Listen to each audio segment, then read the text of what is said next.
Aflăm, iată, de la noul ambasador al Irakului în România, exact cum stau lucrurile acolo în Irak. Bună seara, domnule ambasador, bine ați venit!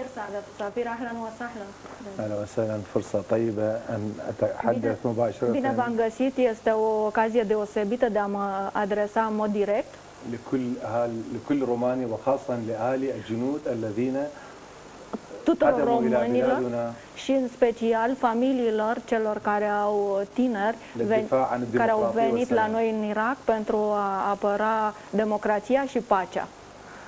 După cum observă telespectatorii noștri fideli, avem de-a face cu un nou ambasador al Irakului. Acum câteva luni bune ne întâlneam în acest studio cu fostul ambasador al Irakului, care, am înțeles ulterior, era un fel de rudă cu Saddam Hussein și a dispărut odată cu Saddam Hussein. لم يختفى بس رجع إلى العراق ci s-a întors în Irak. Acum trăiește în Bagdad. لأن لم يرتكب جريمة. Fiindcă nu a comis nicio crimă, niciun delict. Și vă pot oferi mii de exemple similare. ولن يقدم إلى المحاكم ما دام لم يرتكبوا جرائم ضد الشعب العراقي. Necomițând niciun delict împotriva poporului irakian. الذين سوف يقدمون إلى المحاكمة مجموعة 55. Precum cei care vor fi deferiți justiției și vor fi judecați împreună cu un număr de teroriști. من الآخرين الإرهابيين الذين ارتكبوا جرائم بعد سقوط صدام حسين. Și anume teroriștii care au comis crime după căderea regimului Saddam. قتلوا بالسيارات المفخخة والقنابل الآلاف من العراقيين. Prin mașini capcană, prin diverse atentate au omorât mii de irakieni. والشرطة العراقية. Iar poliția irakiană ونسفوا العشرات من الكنائس والمساجد. Au omorât membrii ai poliției irakiene, au aruncat în aer și au atacat chiar biserici. وهؤلاء سوف يقدمون إلى محاكم. Aceștia vor fi supuși judecății. ويحق لهم الاستعانة بالمحامين للدفاع عنهم. Și vor beneficia de serviciile unor avocați. نحن نؤمن. Pentru că noi credem لكل متهم يدافع عن نفسه. Că orice acuzat trebuie să se apere. În ceea ce privește fostul regim, acesta a dezlănțuit un război care a durat vreme de 8 ani împotriva Iranului și a ucis peste 1 milion de irakieni fără nicio sentință, fără a exista un parlament. Dictatorul a fost cel care a decis și care a executat. Același dictator a ocupat Kuwaitul sub pretextul unității arabe, dar a distrus, dar a furat întreg Kuwaitul, a jefuit. O asemenea persoană, un asemenea om nebun. Știm că Irakul este o țară extrem de bogată. În momentul paradoxal, în momentul de față, avem o datorie externă de peste 300 de miliarde de dolari. Inclusiv nu aveți să ne dați românilor. 1,6 către România, miliarde. Și aceasta este o sumă modică în ceea ce ne privește.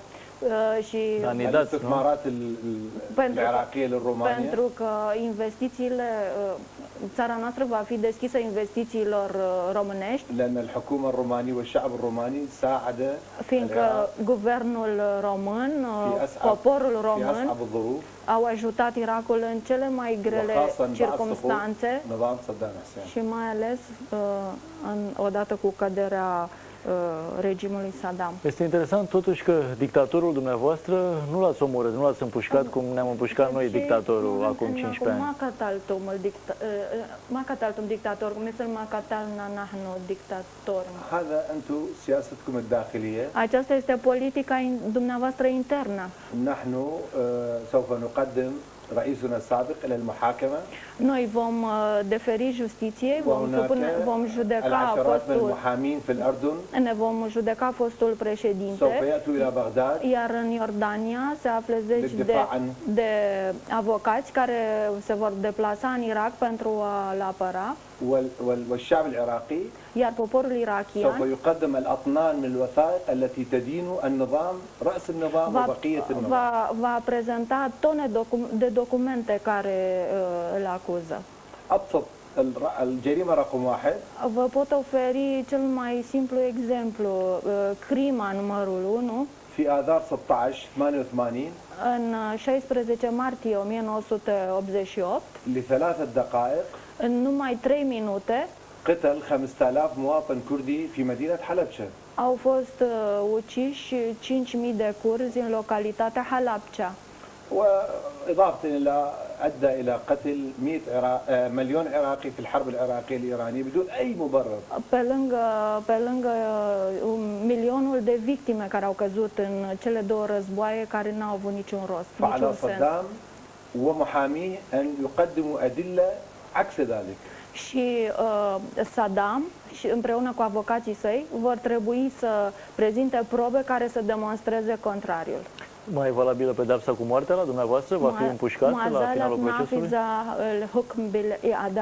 ليس هناك لحد الآن أنا لا أقرر هذا ولا حكومتي. Nu eu hotărăsc lucrul acesta și القضاء nici المستقل guvernul هو الذي meu. يقرر.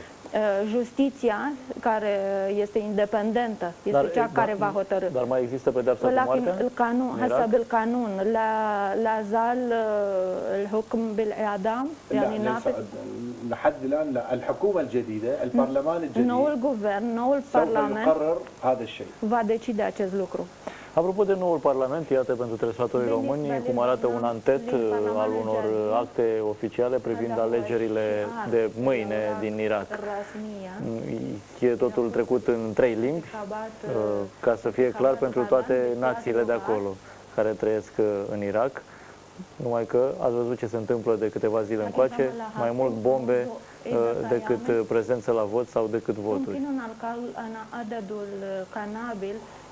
يتجاوز يزيد عن عدد الحضور الناخبين في الصناديق الاقتراع. هذا ليس صحيحا. Nu, acest lucru nu este adevărat. هناك استعدادات كاملة.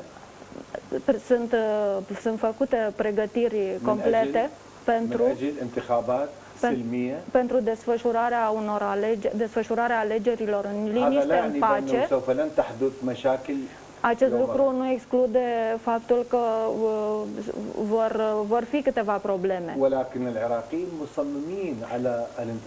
Dar irakienii sunt hotărâți să participe la alegeri.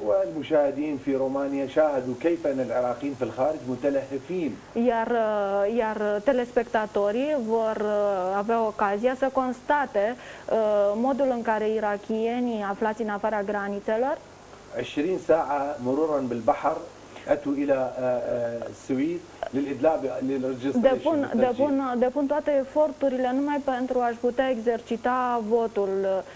Spre exemplu, 20 de ore pe mare pentru a se înscrie pe liste.